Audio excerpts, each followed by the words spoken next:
Bonjour tout le monde, j'espère que vous allez bien. Aujourd'hui, je voudrais vous partager une technique qui permet de prendre de la force et de la masse musculaire en même temps.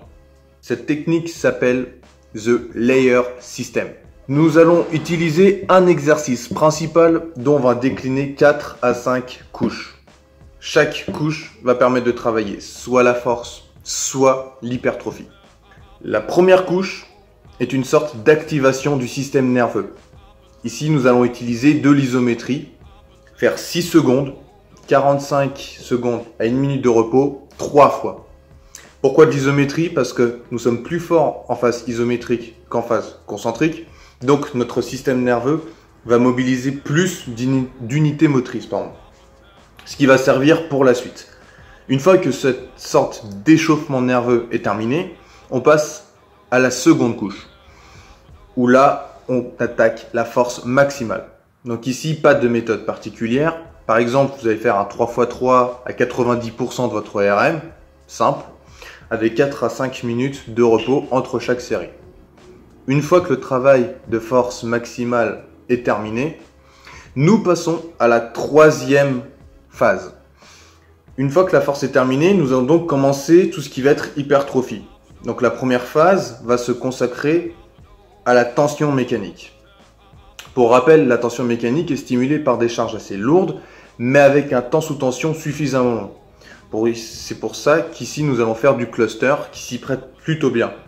Par exemple, là, on va faire 3 répétitions, 20 secondes de repos, 3 répétitions. Ensuite, vous prenez 2 minutes 30 à 3 minutes, vous faites 3 fois. Ce que ça va permettre, ça va tout simplement permettre de déplacer plus lourd que si vous avez fait un CRM classique. Donc, qui dit plus lourd, dit plus grosse tension mécanique, donc beaucoup plus gros stress, donc meilleure hypertrophie. Car c'est un des facteurs les plus importants pour prendre de la masse musculaire, c'est quand même de mettre du poids. Une fois que cette troisième couche est terminée, on passe au deuxième mécanisme, qui est la fatigue ou le dommage musculaire. Donc, les séries quand même un petit peu plus longues. Ici, on diminue la charge d'environ 10% pour pouvoir effectuer 2 séries entre 6 et 8 répétitions. Donc on se rapproche quand même du nombre de répètes d'avant, mais ici le dégât va être beaucoup plus gros car nous allons y mettre un tempo d'exécution. Le tempo sera sur la phase excentrique, où on va essayer de réduire, de faire un mouvement en 3 à 4 secondes si possible. Pourquoi la phase excentrique? Parce qu'on est beaucoup plus fort en phase excentrique qu'en phase concentrique. Donc, on va mobiliser encore une fois beaucoup plus d'unités motrices et beaucoup plus de fibres musculaires. C'est une méthode qui va vous laisser de grosses courbatures, car c'est là où on prend le plus cher, c'est sur la phase négative. Si elle est bien contrôlée, je peux vous assurer que ça fait mal. Tout en essayant de remonter de manière bien dynamique. Toujours essayer d'être dynamique sur la phase concentrique.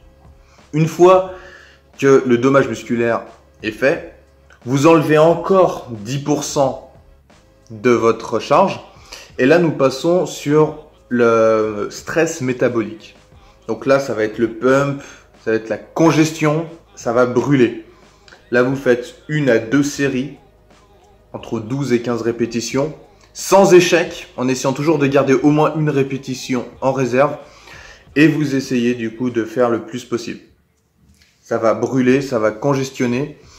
Mais on aura travaillé sur les 3 mécanismes de l'hypertrophie, tout en ayant travaillé et développé la force au préalable. C'est une méthode qui demande une grosse récupération en contre-coup. Il faut y aller progressivement. Au début, si vous voulez la tester, je vous conseille de faire juste l'exercice avec cette méthode. Par exemple, si vous faites le squat, faites que le squat. Puis au fur et à mesure, rajoutez 1, 2, plusieurs exercices. Combien de fois vous devriez le faire?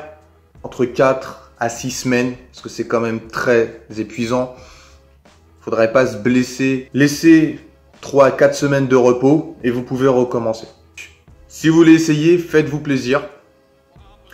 Dites-moi en commentaire si ça vous a plu, si vous allez l'essayer. Si vous l'essayez, comment vous l'avez senti par après. Moi, je vous dis à la prochaine. Et si vous avez aimé, n'hésitez pas à liker, à partager, à vous abonner, tout ça. Bon courage, ciao ciao et ne lâchez rien.